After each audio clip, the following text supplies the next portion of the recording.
నమస్తే welcome to yo-yo TV. ఈసారి ఎన్నికల్లో తెలంగాణ ప్రజలు కాంగ్రెస్ కు పట్టం కట్టారు।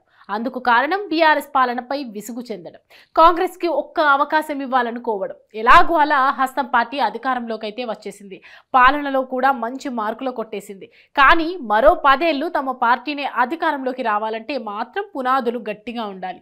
అంటే ఈ 5 ఏళ్లు తమ పాలన ప్రజలందరినీ తమ వైపు తిప్పుకోగలగాలి।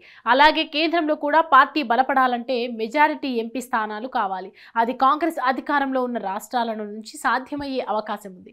కాబట్టి లోక్సభ ఎన్నికల్లో ఎక్కువ స్థానాలు గెలవడంతో పాటు రాష్ట్రంలో మరింత బలం పెంచుకునేందుకు కాంగ్రెస్ పార్టీ పావులు కదుపుతుంది। ఆ పార్టీ అగ్రనేతలు తెలంగాణ నుంచి పోటీ చేయించేందుకు సిద్ధమవుతోంది।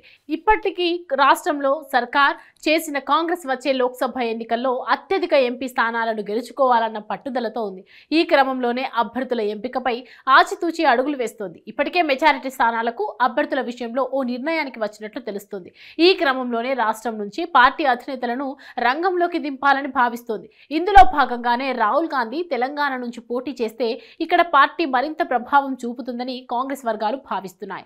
లోక్సభ ఎన్నికల్లో రాహుల్ గాంధీ ఈసారి కేరళకు గుడ్ బై చెప్పవచ్చు। కేరళలో రాహుల్ గాంధీ వయనాడ్ సీటుతో పాటు శశి థరూర్ తిరువనంతపురం సీటు నుంచి ఎల్డీఎఫ్ అభ్యర్థులను ప్రకటించింది। ఇలాంటి పరిస్థితుల్లో రాహుల్ గాంధీ ఈసారి వయనాడ్ నుంచి ఎన్నికల్లో పోటీ చేయకూడదని భావిస్తున్నారు। అయితే రాహుల్ గాంధీ వయనాడ్ నుంచి ఎన్నికల్లో పోటీ చేయడం లేదని గతంలో వార్తలు వచ్చాయి। రాహుల్ గాంధీ ఈసారి తెలంగాణతో పాటు యూపీలోని రాయల్బేరీ లేదా అమేథీ నుంచి ఎన్నికల్లో పోటీ చేయవచ్చని తెలుస్తోంది। అయితే ఈ విషయంలో కాంగ్రెస్ అధిష్టానం ఇంకా స్పష్టత ఇవ్వలేదు।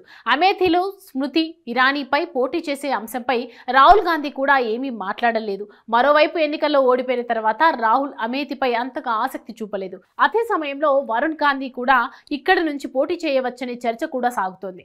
భారత కూటమిలో భాగమైన సిపిఐ కేరళలోని 4 స్థానాలకు అభ్యర్థులను ప్రకటించింది। విశేషం ఏమిటంటే ఆ నలుగురిలో రాహుల్ గాంధీకి చెందిన వాయనాడ్ సీటు, పార్టీ అధినేత శశి థరూర్ తిరువనంతపురం సీటు కూడా ఉన్నాయి। సిపిఐ పార్టీ ప్రధాన కార్యదర్శి డి రాజా భార్య సిపిఐ సీనియర్ నేత అన్ని రాజాను వాయనాడ్ నియోజకవర్గం నుంచి పోటీకి దింపింది। అయితే కేరళలో సీట్ల పంపకానికి సంబంధించి భారత కూటమి నుంచి ఇంకా ఎలాంటి ఒప్పందం అయితే కుదరలేదు। ఇంతలో అభ్యర్థులను ప్రకటించడం కూడా ఇండియా కూటమిలో చీలికగా ఏర్పడినట్లు కనిపిస్తోంది। అదే సమయంలో కాంగ్రెస్ పై ఒత్తిడి తెచ్చేందుకు వామపక్షాలు వ్యూహరచన చేస్తున్నాయని రాజకీయ నిపుణులు అంటున్నారు। అయితే గత కొంతకాలంగా సోనియా లేదా రాహుల్ తెలంగాణ నుంచి పోటీ చేస్తే పార్టీకి మరింత మంచి ఫలితాలు వస్తాయంటూ టీపీసీసీ నేతలు చెప్తూ వస్తున్నారు। సోనియా పోటీ చేయాలని తీర్మానం కూడా చేశారు। అయితే ఆమె పెద్దల సభకు వెళ్లడంతో రాహుల్ గాంధీని పోటీ చేయించాలని చూస్తోంది తెలంగాణ కాంగ్రెస్ పార్టీ। ముఖ్యమంత్రి రేవంత్ రెడ్డి సహా మంత్రులు భట్టి విక్రమార్క, పొంగులేటి శ్రీనివాసరెడ్డి, కోమటిరెడ్డి వెంకటరెడ్డి అంతా రాహుల్ గాంధీ కావాలని కోరుతున్నారు। మరోవైపు కర్ణాటక నుంచి కూడా ఇలాంటి ప్రతిపాదనే వస్తోంది। ఢిల్లీ పెద్దలు దీనిపై ఎలాంటి నిర్ణయం తీసుకుంటారనేది దానిపై త్వరలో స్పష్టత కూడా రానుంది। అటు రెండో చోట పోటీ చేయాలని భావిస్తే మళ్ళీ అమేథీ నుంచి బరిలో ఉండే ఛాన్స్ ఉందంటున్నారు। మరి రాహుల్ గాంధీ ఏ రాష్ట్రాన్ని ఎంచుకుంటారో చూడాలి।